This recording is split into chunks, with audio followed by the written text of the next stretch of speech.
नमस्कार दोस्तों, मेरा नाम है उज्ज्वल और आप देख रहे हैं माई पाठशाला।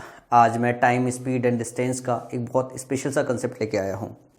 अगर आप में से कोई बच्चा नया हो तो चैनल फटाफट सब्सक्राइब कर लीजिए और बेल आइकन बटन को प्रेस कर लीजिए। वीडियो अगर पसंद आए तो लाइक का बटन दबाइएगा। कोई सुझाव है तो नीचे कमेंट सेक्शन में दीजिएगा।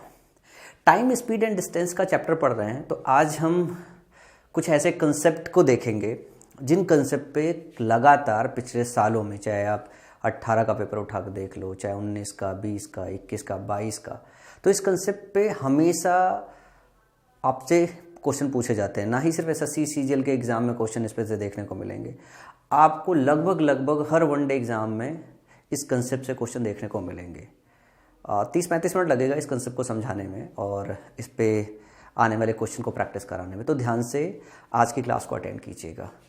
इस कंसेप्ट का नाम है after meeting concept. After meeting concept जैसा कंसेप्ट कुछ होता नहीं है। एक्चुअली क्या है कि मैं आपको एक क्वेश्चन पहले दिखाता हूँ और उस क्वेश्चन के बाद फिर वापस आएंगे चर्चा करने के लिए। जैसे इस तरीके का क्वेश्चन आता है आपके एग्जाम में, दो कारें पहली ए से बी तक और दूसरी बी से ए तक एक साथ शुरू होती है। ए और बी के बीच मिलने के बाद वे क्रमशः 9 घंटे और 16 घंटे के बाद अपने गंतव्य पर पहुँचते हैं। दोनों कारों को मिलने में कितना समय लगा? सवाल कुछ इस तरीके का है कि सपोज करो एक पॉइंट ए है और एक पॉइंट बी है। एक यहाँ से चली, दूसरी यहाँ से चली और मान लो कोई सी पॉइंट है इनके बीच में। इस सी पॉइंट पे इनका क्या हुआ, मुलाकात हुआ और उसके बाद सी इधर से इधर को, मतलब ये वाला जो इधर से चल रहा था वो इधर से इधर को चला गया, ये इधर से इधर को चला गया। तो इस समय पे पहुंचने में दोनों को सपोज करो टी टाइम लगा, क्योंकि यहाँ पे मुलाकात हुई तो जितने समय में एक साथ चले हैं तो जितने समय में यहाँ पहुंचेगा वो इतने समय में यहाँ पहुंचेगा। उसके बाद क्या बोल रहा है कि ये टी भी समय लेता है और ये टी ए समय लेता है और ये समय दिया गया है, ये 9 घंटे दिया गया है, ये 16 घंटे दिया गया है। तो पूछ रहा है ये टाइम क्या होगा, पूछ रहा है ये टाइम क्या होगा। वेलोसिटी भी पूछ सकता है, मान लो ये वी ए वेलोसिटी से चल रही है और ये वी बी वेलोसिटी से चल रही है, तो v और vb के विषय में पूछ सकता है। अलग अलग चीज़ें, मतलब मीट करने के बाद दिए हुए डेटा के हिसाब से बहुत सारी चीज़ें पूछी जाती है। तो इस तरीके के 4-6 वैरायटी के क्वेश्चन बनते हैं। उन 4-6 वैरायटी के क्वेश्चन को समझने के लिए सबसे पहले इसका जनरलाइज सेक्शन समझ लो कि अगर हम क्वेश्चन के माध्यम से नहीं, अगर कंसेप्ट के माध्यम से इसको सीखने चले और जो फॉर्मूले मैं अभी आपको सिखवाऊंगा वो फॉर्मूले आते कैसे हैं, वो सारी चीज़ें पहले सीख लेंगे, फिर क्वेश्चन सॉल्व करेंगे। फिर क्वेश्चन देखोगे कुछ सेकंड्स में सॉल्व हो जाएगा। अगर नहीं समझ में आ रहा है कि आपको लग रहा है सॉल्व कर लोगे तो वीडियो को पीछे करके अभी जो मैंने आपको क्वेश्चन दिखाया था उस क्वेश्चन को एक बार लगा के देखो कि आपको कितना समय लगता है, और अभी ये मेथड सीखने के बाद देखना कि उस क्वेश्चन को लगाने में कितना समय लगता है। तो चलो एक जनरलाइज सीन ले लेते हैं और ले क्या लेते हैं कि मान लो हमारे पास 2 पॉइंट है, पॉइंट ए है और पॉइंट बी है, पॉइंट ए है और पॉइंट बी है। इनके बीच का कुछ डिस्टेंस होगा, हमें डिस्टेंस पता नहीं है। हम ए से चलाते हैं किसी को और सेम टाइम पे बी से चलाते हैं। होता क्या है, ये दोनों किसी कॉमन पॉइंट सी पे आके मिलते हैं, ये दोनों किसी कॉमन पॉइंट सी पे आकर मिलते हैं। ये मान लो ये सी पे आके मिलते हैं। ये जो बी से जो चला उसकी स्पीड हमने मान ली वी बी है, जो ए से चला उसकी स्पीड हमने मान ली वी ए है। सी पॉइंट तक अगर मैं डिस्कस करूं, सी पॉइंट तक मैंने मान लिया जो डिस्टेंस है वो x है और इधर का जो डिस्टेंस है वो y है। इसके बाद जो b वाला है ना, b वाले ने अपना सफर जारी रखा, वो a तक पहुंचा और अब इनका जो समय है वो बदल गया है। जो b वाला है वो tb समय लेता है और a से जो चला हुआ है, जो ये वाला डिस्टेंस y डिस्टेंस तय करता है, उसके लिए ta समय लेता है। क्योंकि a चल रहा है इसीलिए ta की बात कर रहे हैं, b चल रहा है तो tb की बात कर रहे हैं, ताकि फॉर्मुलेट करना हमारे लिए ज़्यादा आसान हो। एक इसका जो आउटकम निकल के आता है, आप डायरेक्ट आउटकम भी याद रख सकते हो कि वी ए अपॉन जो वी बी होता है, दोनों की जो स्पीड का रेशियो होता है वो ऐसा होता है √TB upon TA, TB upon TA। ज़्यादातर क्वेश्चन में देखोगे तो आपको TB की वैल्यू दी हुई होती है और TA की वैल्यू दी हुई होती है। तो VA अपॉन VB की जो वैल्यू आती है वो TB अपॉन TA आती है। और अगर यहाँ से इसको यहाँ पहुँचने में अगर t समय लग रहा था, कितना t समय लग रहा था, यहाँ से यहाँ पहुँचने में अगर इसको t समय लग रहा था तो इसको भी यहाँ से C पॉइंट तक पहुँचने में t समय लगेगा, क्योंकि ये मीटिंग वाला पॉइंट है। यहाँ से स्टार्ट कर रहे हैं, ये यहाँ से तब स्टार्ट कर रहा है जब यहाँ पे मुलाकात हो रही, दोनों ने सेम समय लिया होगा। तो ये जो t होता है ना, ये t होता है √TA into TB, TA into TB। ये फॉर्मूला आप डायरेक्टली याद रख सकते हैं, ये फॉर्मूला आप डायरेक्टली याद रख सकते हैं। लेकिन ये फॉर्मूला कैसे आता है ये भी आप सीख लीजिए, क्योंकि सब बेसिक फॉर्मूले से ही निकल के आता है। आप इसको ना अपनी कॉपी में नोट कर लो, ये डेटा सिर्फ आपको याद रखना है। अभी समझ लो कि ये आता कैसे, ताकि मन में जो थोड़ी बहुत कसक रह जाती है कि सर आपने डायरेक्टली लिख दिया है, एक बार ये फॉर्मूला आया कैसे है वो भी आप सिखा दो। तो चलो हम इसको क्या काम करते हैं, एक बार इस फॉर्मूले को सीख लेते हैं। अब जैसे मैं ये कहूँ कि ये x वैल्यू है, जब b यहाँ से यहाँ तक पहुँचा और यहाँ के बाद यहाँ जा रहा है तो x डिस्टेंस ट्रेवल करता है। तो जो डिस्टेंस होता है वो डिस्टेंस क्या होता है भाई, इसकी वेलोसिटी हमने vb लिया है और ये tb टाइम ले रहा है, तो x इज इक्वल टू क्या होगा vb इंटू tb। इसी तरीके से अगर हम y की बात कर ले तो क्या हो जाएगा ta इंटू ये y जो डिस्टेंस है a वाला चल रहा है तो ta इंटू va हो जाएगा, ta इंटू va हो जाएगा। हो गई बात। अगर मैं ये वाले जो टाइम है, ये टाइम अगर निकालना चाहूँ, ये टाइम भी आसानी से निकाल सकते हो। ये vb स्पीड से चल रहा था, t टाइम ले रहा था और डिस्टेंस ये वाला कितना था, y डिस्टेंस था। तो आप ये t टाइम कैसे निकाल सकते हो, y अपॉन vb से कह सकते हो ना, y अपॉन vb। यही जो टाइम है tb ले रहा है जब a से चल रहा है, तो ये x अपॉन क्या हो गया, va हो गया, x अपॉन va हो गया। तो आप इसको जनरलाइज करके अगर ऐसे देखोगे तो x upon va is equal to y upon vb हो गया, या x अपॉन y की जो वैल्यू होगी वो va अपॉन vb के बराबर हो जाएगी ना। यहां से x अपॉन y ये ऐसे भाग दे लो, जैसे भाग दोगे तो ये हो जाएगा va upon vb, x upon y इधर आएगा, इसकी वैल्यू हमने v अपॉन vb निकाली। ये इक्वल टू क्या होगा, ये इक्वल टू होगा vb upon va into tb upon ta। ये इधर ले जाओगे ये हो जाएगा va स्क्वायर, ये इधर लेके आओगे हो जाएगा vb स्क्वायर, ये हो जाएगा tb अपॉन ta। रूट लोगे तो यही आ जाएगा v upon vb is equal to under root tb upon ta। ये इतना ही आसान था ना। अब ये वाला फॉर्मूला है, अगर आपको t की वैल्यू निकालनी है तो आप यहां से निकाल सकते हो। t इज इक्वल टू क्या है, y अपॉन vb। और y की वैल्यू आप कैसे निकाल सकते हो, y की वैल्यू आप निकाल सकते हो यहां से भी, सीधे सीधे किसी से भी निकाल दो। y की वैल्यू निकाली थी आपने तो ये था आपका va into TA, va into TA ये था ना, ये वैल्यू रख दिया आपने vb। y की वैल्यू, ये डिस्टेंस था, velocity into time, va into TA।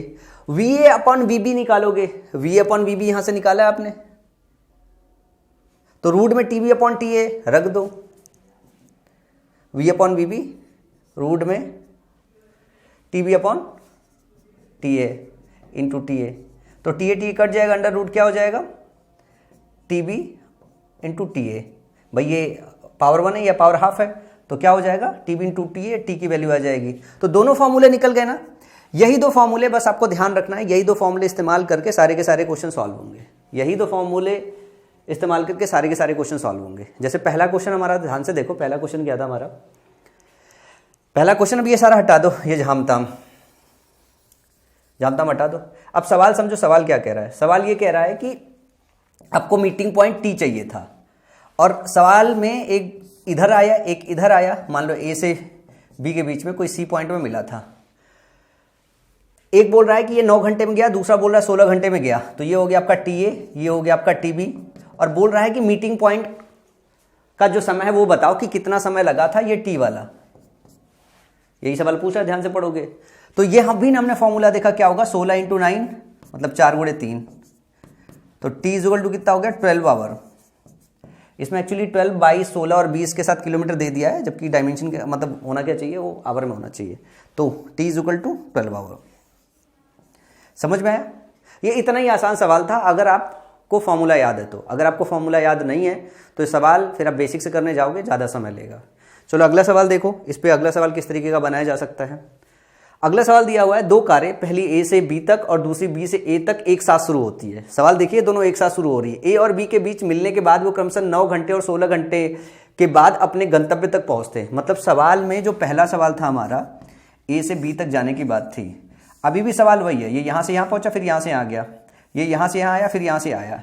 तो बोल रहा है इसको 9 घंटे लग रहा है, इसको 16 घंटे लग रहा है इस मीटिंग पॉइंट के बाद। यदि पहली कार की गति 56 किलोमीटर पर घंटा है तो दूसरी कार की गति क्या कीजिए। ये हो गया आपका TA, ये हो गया आपका TB। सवाल में ही तो दिया है ना। तो आपको क्या करना है, VA/VB ये रेशियो निकालना है। ये कैसे आएगा, अंडर रूट TB 16 हो गया बटा TA कितना हो गया, 9 हो गया। ये हो गया 4/3। अब दिया है VA, पहली वाली कार की गति 56 दिया हुआ है, तो 56/VB इक्वल टू 4/3। 4 से काटोगे 14 हो जाएगा, फिर 3 से गुणा करोगे तो VB की वैल्यू कितनी आ जाएगी, 42 किलोमीटर पर आवर। देख रहे हो, अगर आपको फॉर्मूला याद है तो ये सवाल कितना ज़्यादा आसान है। सवाल में कुछ भी समय नहीं लगना है। चलो अगला सवाल देखो कि अगला कौन सा वेरिएशन आपसे पूछा जा सकता है। 2 बसें एक ही समय में 2 से एक दूसरे की ओर चलती है और पार करने के बाद उन्हें अपने गंतव्य तक पहुंचने में क्रमशः 6 घंटे 40 मिनट और 3 घंटे 45 मिनट लगते हैं। उनकी गति के बीच का अनुपात ज्ञात कीजिए।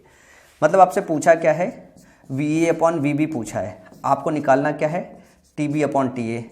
और TB का मतलब बाद का जो समय था 3 घंटे 45 मिनट। 3 घंटे 45 मिनट को घंटे में बदल लो तो 3 + 45 को क्या लिख सकते हो, 45/60। ये हो गया 15 या 45, 15 चौका 60। 3 + 3/4 ऊपर हो गया। फिर नीचे है 6 घंटे 40 मिनट, 6 घंटे हो गया। 40 मिनट को क्या लिख सकते हो, 2/3 घंटा। जोड़ लो सब, 4 3 12 3 15/4 हो गया। और 6 18 2 20/3 हो गया। 20/3 ऊपर लेके चले जाओ। ये हो गया 5 3 15, 5 चौका 20, तो ये हो गया 3/4 VA/VB। तो रेशियो क्या आ गया, 3:4। जो से भी ऑप्शन में है वो ऑप्शन टिक कर लो, ऑप्शन बी में है वो आप टिक कर लो। इस तरीके के सवाल में एग्जाम में गलती क्या होती है, हम 3-4 के रेशियो की जगह 4-3 का रेशियो कर देते हैं। तो आपको सावधानी देखनी है कि VA/VB जो है ना, वो टाइम देखो डायरेक्टली प्रोपोर्शनल नहीं, यूनिवर्सली है और अंडर रूट में है। समझ में आई बात। तो ये थोड़ी सी सावधानी बरतने की जरूरत होती है। ये सवाल कई बार आपके एग्जाम में आ चुके हैं और रिपीटेटिव मोड में आते रहते हैं। तो आपको ध्यान रखना है कि इस तरीके के सवालों को बहुत फटाफट करते हैं, लेकिन बेसिक्स पता होना चाहिए। बेसिक्स अगर पता नहीं है ना तो इतनी तेज से सवाल भी नहीं कर पाओगे। अगला सवाल देखो, 2 व्यक्ति, पहला A से B तक और दूसरा B से A तक जाता है। A और B के बीच मिलने के बाद वे क्रमशः 25 घंटे और 16 घंटे के बाद अपने गंतव्य पर पहुंचते हैं। फिर से वही दिया हुआ है, A और B दिया हुआ है। ये यहाँ से यहाँ तक की बात हो रही है, यहाँ से यहाँ तक की बात हो रही है। पहला जो ले रहा है वो 25 घंटे ले रहा है, दूसरा जो ले रहा है वो 16 घंटे ले रहा है, यही ना। यदि पहले व्यक्ति की गति 8 किलोमीटर प्रति घंटा है तो A और B के बीच उनके मिलने का समय ज्ञात कीजिए और दूरी ज्ञात कीजिए। पहले तो टाइम निकाल लीजिए। टाइम क्या होगा, 25 और 16 का अंडर रूट होगा। 25 का अंडर रूट लोगे तो 5 आएगा, 16 का 4 आएगा, तो 20 आवर्स आ जाएगा। सबसे पहले तो यही देख लीजिए क्या टाइम 20 घंटे सब में दिया हुआ है कि नहीं दिया हुआ है। तो एक ही ऑप्शन में दिया हुआ, ऑप्शन डी सही हो गया, सारा ऑप्शन ही किल हो गया। टी निकाल लिया आपने। अब टी आपको मिल गया। अब VA और VB का रेशियो भी निकाल सकते हो, VA/VB का रेशियो निकाल सकते हो। VA/VB का रेशियो निकालोगे तो कैसे आ जाएगा, ये नीचे आएगा 25 और 16 ऊपर जाएगा, ये होगा 4:5। क्या हो जाएगा, VA/VB इक्वल टू 4/5। 4/5 के रेशियो में ये आएगा। क्या इसके बाद आपको सवाल सॉल्व करने की जरूरत है इवन तो डिस्टेंस निकालने के लिए? कोई ज़रूरत ही नहीं है यार, तो निकालो ही मत। क्वेश्चन पे टिक मारो, निकल जाओ। निकालना भी होगा तो आराम से निकाल सकते हो। VA/VB का रेशियो पता चल गया, टाइम पता चल गया आपको। रिवर्सल अगर TA/TB का रेशियो निकालना है वो भी आपको पता चल जाएगा जो है।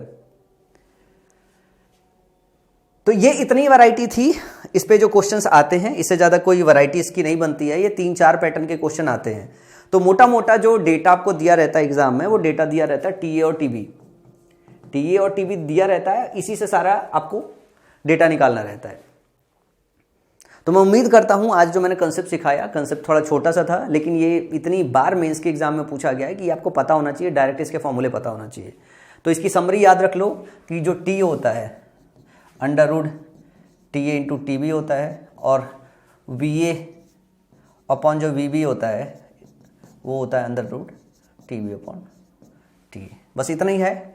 इस पर ये 3-4 सवाल थे जो मुझे लगता है कि आपको बहुत आसानी से समझ में आ गए होंगे। ठीक है, मैं प्लान कर रहा हूं कि आपको अब मिसलेनियस प्रैक्टिस कराऊं। मिसलेनियस प्रैक्टिस का मतलब ये हो गया कि चैप्टर वाइज मिसलेनियस क्वेश्चन के प्रैक्टिस कराऊं मैं। तो 1 जनवरी से अपन टारगेट कर रहे हैं कि नई साल की शुरुआत के साथ एक नई सीरीज की शुरुआत करेंगे, और उस सीरीज में मैं चैप्टर वाइज आप लोगों को और स्ट्रेंथन करने की कोशिश करूंगा। क्योंकि अभी जो मैं आपको पढ़ा रहा हूँ वो पढ़ा रहा हूँ कंसेप्ट वाइज, कि ये वाला कंसेप्ट है उसके 4-6-10 सवाल। तो जब हम कंसेप्ट पढ़ते हैं उसके 4-6-10 सवाल तो बहुत आसानी से आ जाते हैं। लेकिन जब बात आती है, जब वो मिक्स होके आने लगते हैं, 10-12 कंसेप्ट के क्वेश्चन 1 बाई 1 ऐसे मिक्स होके आने लगते हैं, तो वहाँ पे दिमाग कम क्लिक करता है।